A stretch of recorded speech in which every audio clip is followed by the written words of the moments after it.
Dilemas, episódio 70 e alguma coisa, não consigo me lembrar. Lembro nada, amnésia não carnaval. Como é que foi seu carnaval, Luanda? Conte pra mim. Meu carnaval foi o melhor que ele podia ter sido.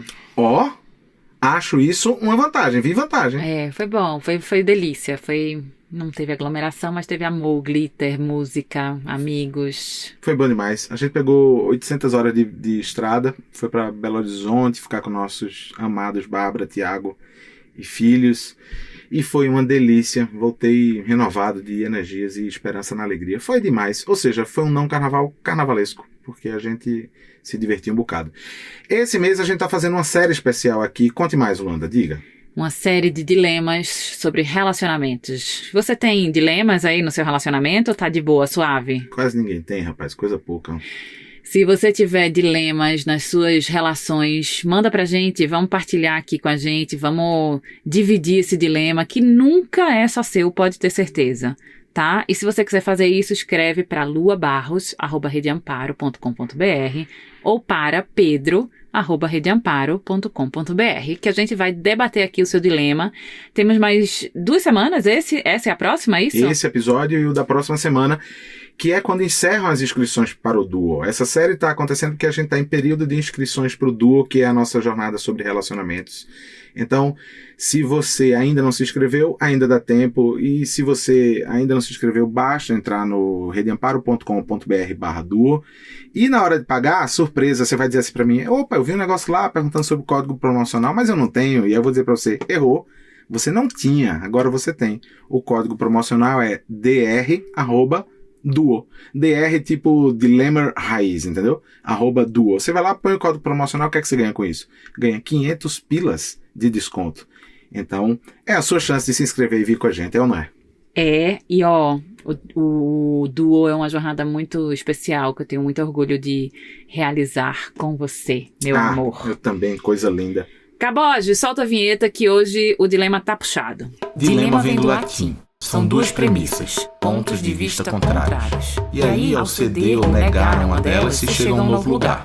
Um problema que é um confronto entre 2 soluções. No dicionário hipster, treta. Situações embaraçosas. Dilema é um problema a ser resolvido. Ou não. A ser entendido.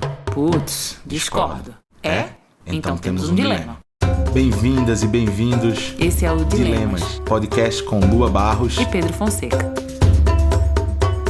Olá, Lua e Peu, como vocês estão? Quero começar agradecendo a existência e o trabalho de vocês, coração. Se eu encadernar todos os dilemas que eu já escrevi e não enviei, deve dar um livro. Risos. Risos também aqui, mas nervosos. Preciso contextualizar o meu dilema de hoje. Engravidei em 2017 do Enzo, que era apenas um ficante, a gente estava se conhecendo. Eu tinha 27 e ele tinha 23. O Eduardo abriu os olhos, mas... Encaramos bem, fomos morar juntos e sempre exercemos a parentalidade com muito amor e consciência. Mas tivemos muitos conflitos enquanto casal. De tudo que aconteceu, o que me fez dar um basta e romper com ele foram os seguintes motivos. Maconha demais, fumou o dia todo e eu tinha que me desdobrar para dar conta de tudo. Nada contra cannabis, diga-se de passagem, também gosto, mas eu acredito que exista a hora certa. Além do mais, sempre passamos muito aperto financeiro, e mesmo assim ele se sentia no direito de gastar quase o valor do nosso aluguel em maconha. Ele é muito acomodado com a parte financeira, ficou meses sem trabalho, está até hoje desempregado e não vejo muita movimentação da parte dele para mudar esse cenário. Por fim, ele é muito paranoico e ciumento. Invadiu minha privacidade várias vezes mexendo nas minhas conversas. Não quero pintá-lo como vilão, até porque ele tem muitas qualidades que eu admiro. Enfim, rompemos em outubro de 2020 e voltamos para a casa dos nossos pais. Nosso Enzinho passa 4 dias da semana comigo, 3 dias com ele. O Enzo é um pai massa, cuida muito bem do pequeno, eles têm um vínculo lindo. Agora vem um plot twist, viu, pessoal? Veja bem. Dia desses ele teve um surto, me mandou mensagens estranhas, ofensivas, mandou mensagem para uma amiga minha falando que um dia eu transei com um cara na sala da casa dos meus pais enquanto ele dormia no quarto com o nosso Enzinho e que meu irmão ajudou esse cara a se esconder e pular o muro. Esse episódio nunca aconteceu. Ele alega ter certeza do que viu, bateu o pé que é verdade. Ele simplesmente alucinou. Eu fiquei tão assustada com as mensagens que na mesma hora busquei o Enzinho na casa dele e falei que ele só poderá ficar de novo sozinho com o Enzinho depois que buscar ajuda médica e eu tiver certeza que ele está lúcido. Ele nega ter qualquer problema e me coloca de louca na história. Deixei claro que nunca vou impedi-lo de ter uma relação com nosso filho, mas que por hora o Enzinho vai ficar só comigo e que ele pode vir na minha casa se quiser vê-lo. Vou conversar com os pais dele hoje, que eu não sei se é hoje, ou se já conversou, e explicar toda a situação. O meu dilema é: o que fazer quando o pai do seu filho foge da realidade e vive no mundo da lua, completamente fora da lucidez? Me ajudem, essa semana tem sido muito difícil para mim, eu só choro. Muito obrigada, um abraço e um cheiro. Valentina. Ai, Valentina. Que paulada, bicho. Eu falei, né, no começo, assim, que o seu dilema nunca é só seu dilema, né?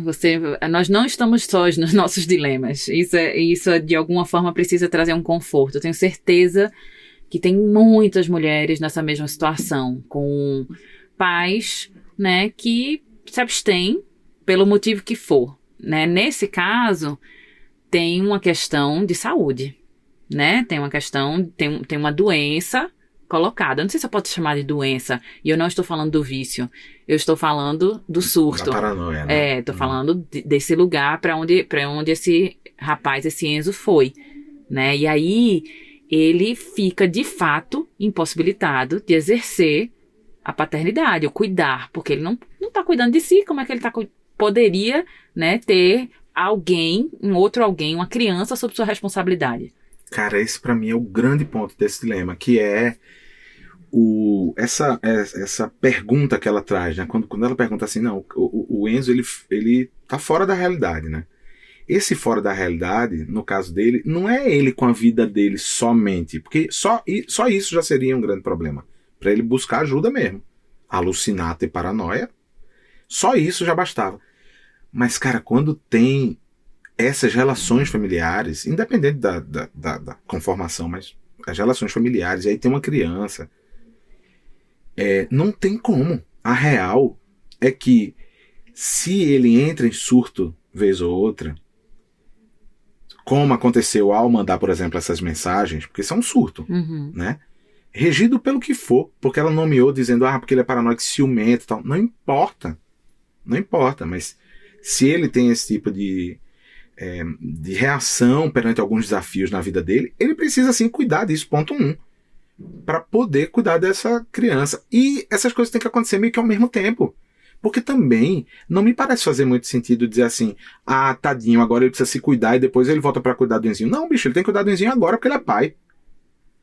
Sabe o que eu penso, né? Que muitas vezes as doenças mentais, elas são colocadas debaixo de um manto de tanta vergonha que é muito difícil da gente cuidar disso. Buscar ajuda. Então, desde a depressão, que não é uma doença mental, mas é um adoecimento, né, da mente, da alma, do corpo, tal. Desde a depressão, que eu acho que é a coisa mais comum, né, que a gente vive muito, que a gente vê muito, até as coisas mais sérias, como surtos psicóticos, bipolaridade, borderline, outras tantas doenças mentais. E a gente precisa começar a entender que a gente não precisa ter vergonha disso. Que é o contrário, quanto mais a gente esconde, quanto mais tempo a gente perde achando que aquilo não é nosso, né? Não, eu não sou isso. Eu sou um cara muito legal, ou eu sou uma mulher muito legal, eu não tenho isso aí que você está dizendo que eu tenho. Entendendo como sendo uma acusação e um julgamento, né? Pior pra gente. Então, perceber que, estou doente, preciso de ajuda, preciso me cuidar, não precisaria ser algo que nos colocasse num lugar menor. Sim. Né? É o contrário disso. Quando eu entendo que eu tenho isso e eu me cuido, eu me fortaleço. Sim. E aí, hoje em dia, gente, glória a Deus, já diria Cabo Daciolo, a medicina, ela é muito, muito maravilhosa, porque ela tem remédio que, de fato, coloca a gente no eixo. Sim. Né? Olha, na minha pós de psicologia positiva, há um questionamento, né, dessa coisa da medicação, porque o que é essa normalidade, né? Isso é uma outra coisa. Mas tem horas que a gente precisa ajustar a nossa rota, bicho. Tem hora que a gente precisa voltar aqui pro eixo. Volta, foi demais, epa. Não dá porque tem criança, não dá porque tem companheira, não dá porque tem um companheiro, não dá porque tem as minhas responsabilidades, a minha própria felicidade, as minhas realizações, as minhas conquistas, né? E aí eu fico pensando que esse cara, ou essas pessoas que estão nessa condição, sejam homens ou sejam mulheres, elas, antes da doença, têm um não gostar de si muito profundo, né, Peu? Porque, porra, se eu minimamente me gosto, eu vou me cuidar. A primeira coisa que eu fiquei pensando é, eu não sei se o Enzo escuta o Dilemas. Tomara que ele Tomara escute. que sim, porque eu queria primeiro falar com esse cara em relação a uma coisa, porque ela faz uma correlação entre os muitos motivos quando ela traz o rompimento, mas ela faz uma correlação direta com o uso excessivo da maconha, Uhum. né? E eu não tô na pele dela para saber o tamanho desse consumo excessivo. Quando ela fala gastar o aluguel, aí a gente pode ir para, né?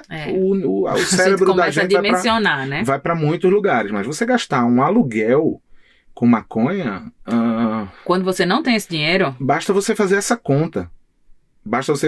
Olha só, eu tô fumando a minha morada por mês.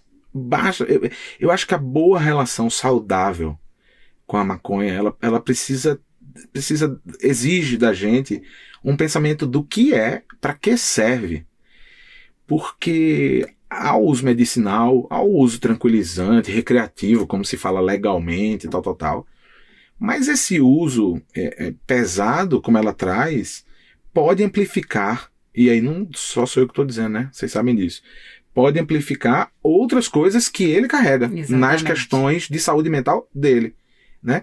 E isso não diz só respeito à maconha, não. Diz respeito também aos ansiolíticos, álcool, todas as coisas, ao tabaco, todas essas coisas. Mas quando ela localiza isso, eu vejo que esse cuidado desse Enzo precisa, e aí, Enzo, se você estiver ouvindo a gente, precisa começar com você, meu velho. Primeiro, tentar enxergar isso. Tentar enxergar que tem algo, num primeiro estágio, te paralisando diante do mundo.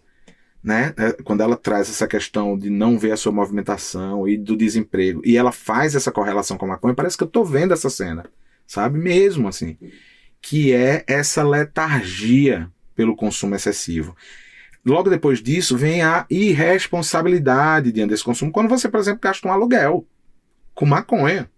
É muita maconha, independente de quanto for. Não importa se o aluguel é 1.000 ou se ele é 20 mil, Enzo, de verdade, não importa. É apenas a correlação entre o que você gastava com maconha, que era igual ao que gastava com morar. Já pensou sobre isso? Bom, esse é o segundo ponto. E o terceiro ponto, aí, Enzo, é um convite. É um convite a olhar para o seu filho. Ele é seu filho. Então, há já de cara uma responsabilidade sua perante a existência dele, que, a meu ver, como pai também, me coloco aqui como pai também, ela precisa estar sempre na lista de prioridade, independente de todas as coisas que cercam a gente. Mesmo, precisa estar no topo ali da prioridade, que é esse olhar para as nossas crianças, nossas filhas e nossos filhos. Ai, Peu, eu acho que quando você traz essa palavra, eu consigo me aproximar um pouquinho do que é a dor da Valentina, né? Porque, assim, eu acho que para a mulher, o filho se torna uma prioridade muito rapidamente, assim, tá dentro da barriga, né? Ou não, quando chega por adoção, você diz assim, velho, eu agora preciso cuidar dessa criatura, né? Então, há uma virada de chave que, ainda que essa mulher igualmente esteja adoecida por questões de saúde mental, ela vai entender a real, ela vai, velho, eu preciso me cuidar, né? Para os homens, me parece que esse senso de prioridade em relação aos filhos precisa de uma retada na cabeça. E aqui, desculpe, Marshall Rosenberg, nosso pastor, porque assim, velho, por que os homens não conseguem colocar as crianças, os próprios filhos, enteados, né, enteadas, nesse lugar de prioridade? Amor, essa é a coisa mais recorrente que eu vi enquanto fui, junto com você, construindo a nossa família. A coisa que eu mais vi foi a percepção desse distanciamento dos homens sobre o que é, sim, essa responsabilidade e urgência do cuidar. Quando você fala da marretada, acho que nem precisava pedir desculpas a macho, porque macho deve entender isso, né? Mas é que a gente precisa se fazer esse convite. A gente não precisa esperar que ninguém faça esse convite. E várias vezes eu me sentia fazendo convite a outros homens, sabe? Isso pra mim sempre foi um incômodo. Tanto que chegou uma hora que eu comecei a parar de falar sobre o assunto. Você lembra bem? Teve uma hora que as pessoas chamavam, dizendo, não, a gente queria que você falasse sobre paternidade, porque você e seus filhos. Teve uma hora que eu parei, eu disse, velho, não quero mais falar sobre isso, não. Sabe por quê? Porque eu venho falando, parece que eu tô fazendo um convite e tal, e eu não tenho muita autoridade para fazer convite. Eu acho que as pessoas precisam se autoconvidar a refletir sobre o que é a chegada de uma criança na sua vida. E eu entendo também quando você fala isso, porque aí recai sobre a mulher, e os caras acham que a prioridade da vida deles, o bem-estar deles, né, o futuro deles, essas palavras todas inventadas, estão em lugares justamente fora disso. Fora dessa responsabilidade de fazer com que a criança seja gente. Velho, desculpa, se isso não te transformar, eu sempre fico com medo de falar isso, porque parece que é um exagero, mas é uma epifania de quem foi pai. Se a paternidade não transformar um cara, nada mais transforma. E aí Mesmo. tem uma palavra pra Valentina, assim, o que eu faço? Velho, chora. Agora dá uma choradinha e lembra de uma coisa, que é assim, ele precisa se autorresponsabilizar por isso. Chora porque você tá diante do entendimento do seu tamanho. Você não vai conseguir fazer com que esse filho não sofra a ausência do pai. Ele vai sofrer. Você não vai conseguir ser um pai, substituir esse pai, porque você é mãe.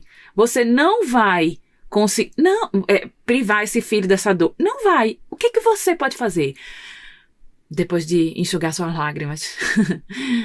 Entender o tamanho que você tem. E ser a melhor mãe que você puder ser, entendendo que você vai falhar, você vai faltar, você vai errar. E é isso. E que vocês são corresponsáveis. Exatamente. Assim, tem só uma parte que te cabe. Você não vai conseguir dar conta de todas as partes. E esse cara, paciência, ele vai ter que lidar com isso, esse Enzinho vai ter que lidar com isso. Mas a angústia de ver o filho sofrer vai ter que ser vivida, vai ter que ser atravessada com todo amor, com toda honestidade, com mais abraço e mais acolhimento que vocês puderem. Mas não dá pra fugir disso, sabe? Não dá pra ter outra história, porque esse cara precisa querer escrever outra história.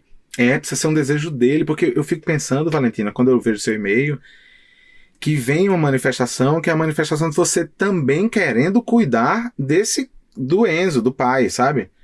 E não te cabe. Não te cabe. Você é mãe do Enzinho. Ponto. E você também precisa se cuidar. Ponto também. Em relação a ele, não. Em relação a ele precisa se responsabilizar por isso. Ele precisa fazer essa movimentação. Não é nem você que precisa lembrá-lo de fazer isso, né? Ele deveria estar arcando com a pensão. Ou seja, cuidado só para você não estar fazendo um movimento, que é o movimento de você se aprisionar nesse lugar de mãe de tudo. De quem tem que tomar conta da porra toda. Tem que tomar conta do filho, da melhora do pai, da não paranoia, sei lá do que.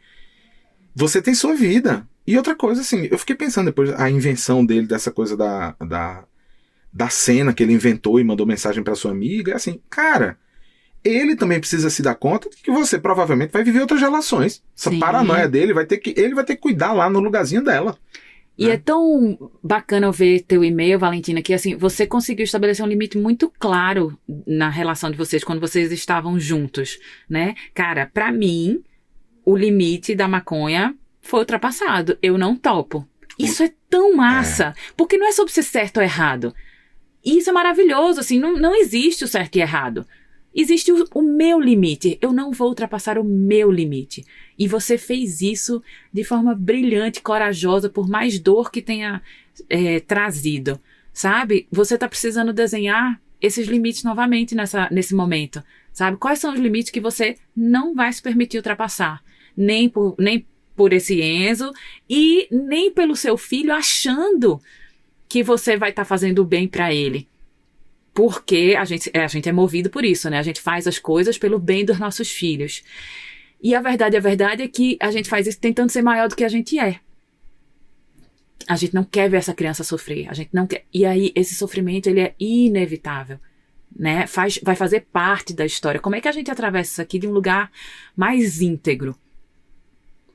Vai ter dor. Ela também conseguiu falar sobre esse limite quando ela falou que um dos motivos para dar um basta e romper a relação foi também a não movimentação dele em relação ao trabalho, que é outro ponto. Sim. Para ela, a acomodação dele foi demais.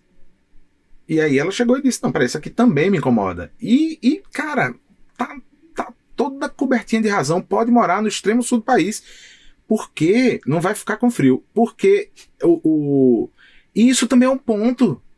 E volta ao ponto da responsabilidade, do Enzo precisar se responsabilizar sobre isso, sabe? Não cabe a Valentina, é isso assim, velho, virar provedora da vida do cara, da maconha do cara, inclusive. Não, peraí. Vamos lá. Vocês estão agora na casa. A situação agora é a seguinte: cada um de vocês está na casa dos seus pais, perfeito? Perfeito. Você, mãe de uma criança, ele, pai desta mesma criança. Correto? Correto. A responsabilidade que você tem sobre a sua própria vida e ficar inteira ou íntegra, como você trouxe, é só sua. A responsabilidade dele de ficar íntegro inteiro é só dele. Cada um precisa cuidar de si e dos seus movimentos. Esse é um ponto. Segundo ponto em relação à criança. Você é a mãe dele. E aí cabe um papel. O pai é ele. E a ele precisa caber esse papel. E ele precisa enxergar isso. Talvez o que possa ajudar seja uma conversa com esse ponto de partida, que não é o ponto de partida, não é o ponto de partida do que fez romper, porque isso já está resolvido e está posto. Talvez também não seja o ponto de partida da crise de surto que ele teve, que te afetou tanto recentemente, mas seja o ponto de partida de onde essa história vai ter que recomeçar. Daqui pra frente. Ela né, vai ter que recomeçar. Porque também ficar carregando isso, nem a ele nem a ela, sabe? Eu percebo que tem muitas paralisações que acontecem nos homens, né, gênero masculino falando isso, que vem desse lugar, de um medo danado de assumir suas dores e de assumir suas incapacidades, sabe? E assim, velho, olha só, eu tenho plena consciência que ele também tem plena consciência do que ele fez. Tenho certeza. Eu tenho certeza que depois que passa a bad vibe, a bad trip, sei lá o quê, o cara olha e fala, puta que pariu, olha o que eu fiz aqui. E reconhecer isso. Tá tudo bem, velho. Você se refazer e dizer assim, cara, desculpa, eu sinto muito, eu cometi uma cagada aqui. Eu fui regido por isso. Falei bobagem, fiz errado, agi errado, papapá. E daqui pra frente você se refaz. E, velho, lute pra se refazer, porque vale a pena. Esse é um ponto. E no caso dela, eu achei que foi linda essa movimentação dela de chegar e dizer assim, não, peraí, vou pegar o Enzinho aqui, vou cuidar, porque tô vendo que você não tá cuidando, né? Não tá cuidando nem de si. Mas e colocar um ponto, dizer assim, não, você quer visitá-lo? Vem aqui em casa, por enquanto não tá seguro. E quando você começar a se tratar, as coisas voltam. E acho de uma generosidade tamanha nisso tudo. Agora, esse cara precisa reagir, Valentina. Esse cara precisa reagir. O Enzo precisa reagir mesmo. E isso não está sob seu controle, né? E é muito difícil lidar com isso, porque tem dor, porque tem medo, tem todos os sentimentos, todo o combo de sentimentos que a gente já conhece, né? Nesse tipo de situação. Mas é muito importante a gente, numa relação, a gente entender até onde a gente vai, né? Assim, casais que têm diagnósticos psiquiátricos precisam tomar cuidado para não cair nessa de eu virar o médico, virar a terapeuta, virar a enfermeira, né, que tá ali atrás, já tomou o remédio, já fez isso, já fez aquilo, já ligou pro psiquiatra, já marcou a consulta de volta. Cara, é preciso tirar a mão para deixar o outro ou a outra aprender a cuidar de si. E às vezes é um aprender mesmo, porque isso sempre foi papel de uma outra pessoa, de uma mãe, de um pai, dessa própria esposa, desse próprio marido, sabe? Então, assim, tira a mão e deixa o outro se cuidar, porque é possível se cuidar. Valentina e Enzo, caso você também esteja ouvindo, velho, assim, eu queria me despedir desse episódio com 2 palavras que são vergonha e coragem, assim. Primeiro ponto a gente precisa perder a vergonha de se tratar e de pedir ajuda. Precisa perder a vergonha de fazer esse movimento na nossa direção, da gente tratar das questões da gente. E a segunda coisa é, a gente precisa alimentar a coragem da gente se resgatar. Muito, muito, muito, muito. Que essas duas palavras convivam com vocês daqui pra frente, sabe? Enzo, corra atrás, velho. Vai valer a pena, de verdade. Assim, assuma essa coragem, traga pra si e perca a vergonha de se cuidar. A melhor coisa que você vai fazer por você e a melhor coisa que você vai fazer pelo seu filho também, eu não tenho dúvida. Para Valentina, eu queria lembrar que ela já fez isso, ela já atravessou coisas muito difíceis e ela já fez isso que é muito importante, que é delimitação de limites, demarcação de limites. Então, volta para esse ponto, Valentina. Volta para esse lugar, assim, estabelece onde é que você se sente segura. E é a partir daí que você se movimenta, entendendo qual é o seu tamanho. Mando daqui um abraço para Valentina, querida, que eu a conheço, gosto muito dela. Espero que as coisas fiquem bem aí. Próxima semana a gente tem mais um episódio, o último dessa série sobre relacionamentos. Se você ainda não mandou, mande pra gente. Vai ser um prazer. E é isso. Só lembrando que entramos na última semana de inscrições pro Duo. Ainda dá tempo. Quero lembrar também que o Dilemas faz parte da AMP, uma rede que apoia dilemas... Desculpa, gente. AMP, uma rede que apoia podcasts independentes. Não deixa de ser dilemas, amor. Não deixa. E a gente tem nesse hall de podcasts, a gente tem Natália Souza com Para Dar Nome às Coisas. Quem não ouviu, ouça, porque é um presente. E a gente tem também Vozes de Amparo, histórias de mulheres muito, muito inspiradoras, que dá pra gente ficar ouvindo no repeat. Quem já passou por lá. É verdade, que volta em março, porque a gente deu uma atrasada agora em fevereiro com Vozes por conta do episódio de retorno, que é um episódio longo, especial. Foi um especial, mas agora está sendo concluído. Vai voltar. Vamos em frente. É isso, né? Um beijo, gente. Até quinta. Beijo, pessoal. Até já. Caboge, solta a vinheta. Dilemas. Mostre os seus que a gente mostra os nossos.